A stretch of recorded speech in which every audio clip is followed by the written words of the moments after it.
숲속의 빈센트, 숲빈. 객관적인 얼굴보다 조금 더 잘생기게 편집해줬어요. 안녕. 벌써 두 번째 시간이구나. 오늘은 뭘 할 거냐면 GA4가 기본적으로 제공하는 리포트가 이제 어떤 걸 할 수 있는지, 거기서 어떤 걸 볼 수 있는지에 대해서 같이 알아볼 거야. GA4가 이제 추구하는 뭔가를 알아야 되는데 그 뭔가에 대해서를 먼저 이야기를 해볼게. GA4의 리포트를 크게 이렇게 보면은 이제 수명 주기와 사용자 이렇게 크게 나눠지는데, 수명 주기는 어떤 거냐면 사실 이게 번역 투여가지고 수명 주기라고 딱 들었을 때 느껴지는 그 뜻은 아니야. 물론 그 수명 주기라는 거를 그려내는 리포트도 있긴 한데 그것만 있는 건 아니고, 수명 주기라는 번역된 대카테고리 안에 사용자들이 어떻게 우리 플랫폼에서 움직였는지에 대해서 정리해주는 리포트들이 들어가 있는 거고, 사용자라는 대카테고리에서는 플랫폼에서 막 왔다 갔다 움직였던 흐름의 중심이 됐던 사용자들에 대한 속성이 그 안에 들어가는 거야. 이 사람들이 예를 들어서 어떤 나라에 갔는지, 뭐 성별이 뭐였는지, 연령이 뭐였는지, 뭐 이런 것들이 사용자 안에 있는 거고, 조금 더 나아가서 사용자 안에 기술이라고 나눠져 가지고 이 사람들이 어떻게 들어왔는지 이런 것들이 있는데, 이제 그건 뒤에서 한 번 더 설명을 하도록 할게. 어쨌건 GA4에서 수명주기 사용자 이렇게 나눠졌다고 했잖아. 다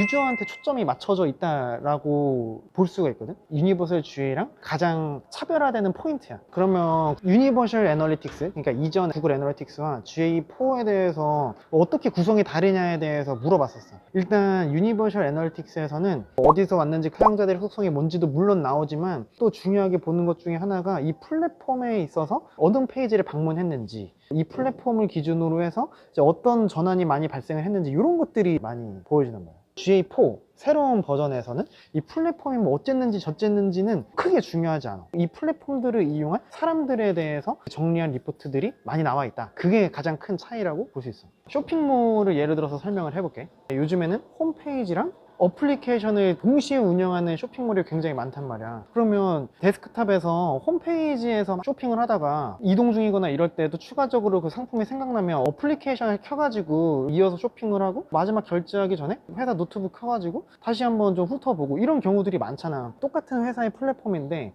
A를 썼다가 B를 썼다가 다시 A를 썼다가 플랫폼의 흐름이 되게 중요해졌단 말이지. 그렇기 때문에 A라는 플랫폼에 대해서 중점을 두고 또 B라는 플랫폼에 대해서 중점을 둬가지고 데이터를 분석하는 것 자체가 파편화된 데이터를 수집하는 거란 말이지. 그걸 통으로 수집을 해야 되는데, 그래서 그 사이트를 유연하게 이용하는 소비자들한테 자연스럽게 초점이 맞춰져야 되니까 당연히 플랫폼에 대한 중요도는 이제 떨어지는 거지. 결국에 플랫폼은 거들 뿐, 이런 시각으로 사용자 중심으로 바뀌었다. 이러한 흐름이 GA4가 중요하게 생각하는 포인트다 라고 이해하고 이제 넘어가 보자. 자, 그러면 기술적인 측면에서만 바라봐 보자고. 그러니까 이전 버전의 GA는 웹, 그러니까 홈페이지를 추적하는데 최적화된 추적 코드를 썼었단 말이야. 그런데 그 흐름을 이렇게 분석을 하려면 웹에 있는 것도 추적을 해야 되고 앱에 있는 것도 추적을 해야 되잖아. 그러면 여기서도 되고 여기서도 되는 추적 코드로 바뀌어야 된단 말이지. 그 기술에 맞게 바뀐 데이터를 추적하는 코드가 데이터 스트림이라고 해. 근데 데이터 스트림이라는 용어 자체가 굉장히 생소해. 데이터 스트림이라고 하면은 그냥 단순하게 해석을 했을 때 정보의 흐름이잖아.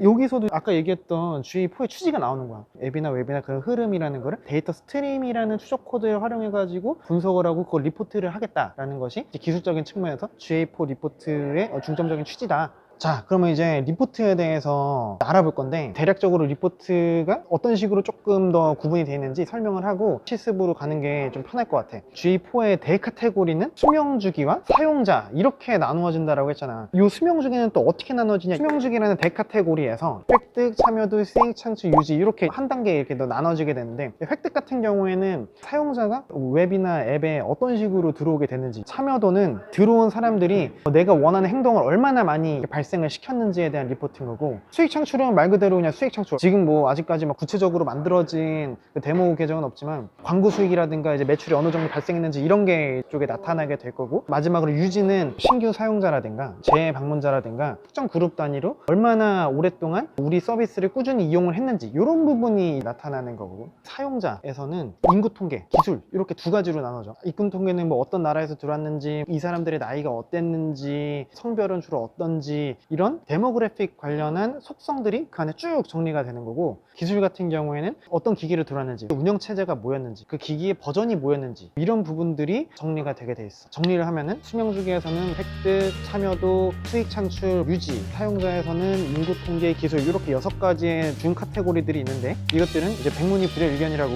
함께 실습을 통해 가지고 알아보도록 하자. 오케이, 렛츠고!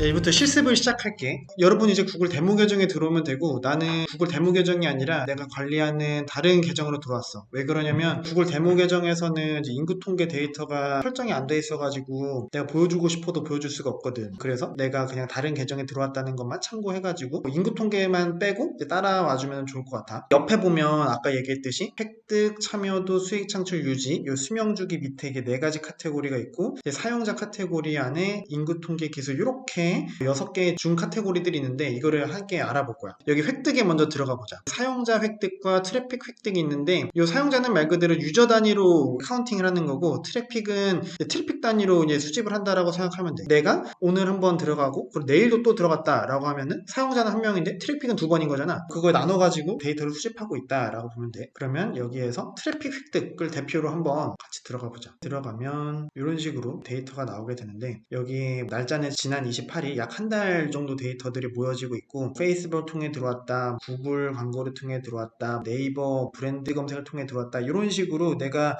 구분해 놓은 카테고리에 따라서 데이터 수집이 되게 돼. 그러면 일반적으로 이 화면만 딱 봤을 때는 생각보다 얻을 수 있는 정보가 많이 없어. 그래서 이럴 땐 어떻게 해야 되냐, 2가지 방법이 있는데, 첫 번째로는 플러스 버튼을 옆에 누르는 거야. 유니버셜 애널리틱스에서 보조 측정 도구라고 있는데, 그 역할을 이 플러스가 한다고 하면 돼. 예를 들어서 이 리포트는 전체 데이터를 이제 소스 매체라는 기준으로 쭉쭉쭉 나누는 거잖아. 이거를 한 번 더 2차 기준으로 세그먼트를 하겠다라는 의미야. 예를 들어 여기를 클릭한 다음에 성별로 하면은 똑같이 페이스북을 통해서 들어왔는데 성별로 아직 규정되지 않은 사람들이 이 정도, 이제 여자로 규정된 사람이 이 정도, 1차 기준 이후 2차 기준으로 한 번 더 이제 나뉘어지는 거지. 이런 식으로 우리가 데이터를 세부적으로 볼 수가 있고, 옆으로 한번 쭉 가보면 이벤트 수라고 나와 있어. 이벤트는 내가 의도하는 그 행동을 얼마나 했느냐라는 건데, GA4를 이렇게 설치를 해버리면은 기본값으로 이제 제공이 되는 이제 이벤트들이 있거든. 예를 들어 퍼스트 비지트라든가 스크롤, 뭐 이런 것들이 기본적으로 많이 주어지는데, 이 부분들을 또 이용해가지고 우리가 원하는 데이터들을 뽑아낼 수 있어. 다음 참여, 페이지면 화면이 있어. 어떤 페이지에 우리 유저들이 많이 들어갔는지를 보여주는 건데, 처음에 디폴트 값으로는 뭐 페이지 제목, 화면 클래스라는 걸로 이렇게 나뉘어져 있단 말이야. 근데 요거를 클릭을 해보면 또 여러 가지 옵션들이 지정을 할 수가 있어. 요거를 한번 클릭을 해볼게. 그러면은 아까 페이지 제목들이 나와 있던 게 페이지 경로로 이렇게 바뀌어. 근데 페이지 경로가 무슨 의미지라고 생각할 수가 있는데, 페이지 URL이라고 생각하면 될 것 같아. 페이지 패스라는 의미가 우리나라 말로 번역이 되는 과정에서 페이지 경로라고 해석이 된 거여서 그냥 기술적으로 URL이 다른 표현으로 된 거다라고 이해를 하면 크게 어렵지 않을 거야.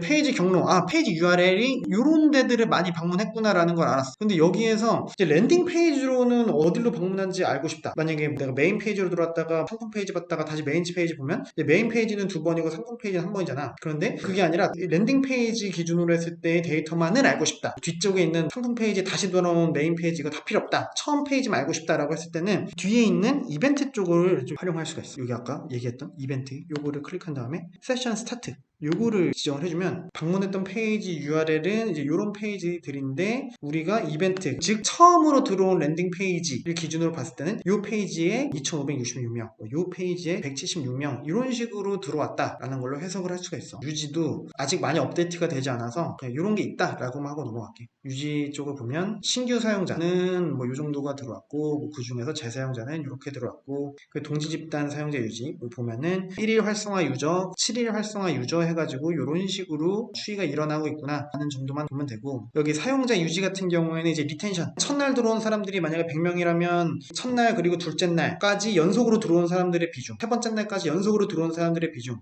뭐 이런 것들이 나타나는 거죠. 사용자 인구 통계, 어떤 나라에서 많이 들어왔구나 라는 것들을 알 수가 있는데, 클릭을 하면 또 다양한 옵션을 지정할 수가 있어. 예를 들어서 성별을 클릭하면 이 사이트에 들어온 유저들 중에 이제 구글이 규정하는 성별 기준으로 이게 얼마나 많은 유저들이 들어온지가 상태가 나타날 수 있고, 만약에 연령이다, 어떤 연령들이 많이 들어오는지 이렇게 알 수가 있어. 연령과 성별을 만약 동시에 한 화면에 보고 싶다라고 하면은, 예를 들어 연령이지만 보조 측정 도구에서 또 성별로 해서 클릭을 하면 성별과 연령이 한 화면에 동시에 나타나게 되지. 마지막 기술 세부 정보 보면 어떤 브라우저로 많이 들어왔는지, 어떤 기기 카테고리로 많이 들어왔는지, 뭐 운영체제 버전은 어떤 건지, 이런 것들을 보면서 어떤 기기를 많이 쓰는 사람들이 우리 홈페이지에 방문하는구나 파악을 하고 데이터 마케팅에 활용할 수가 있어. 다음 주에는 분석에서 내 리포트를 좀 커스터마이즈 할 수 있는 거, 이런 방법을 함께 알아볼 거야 친구들. 기대하라고. 파이팅!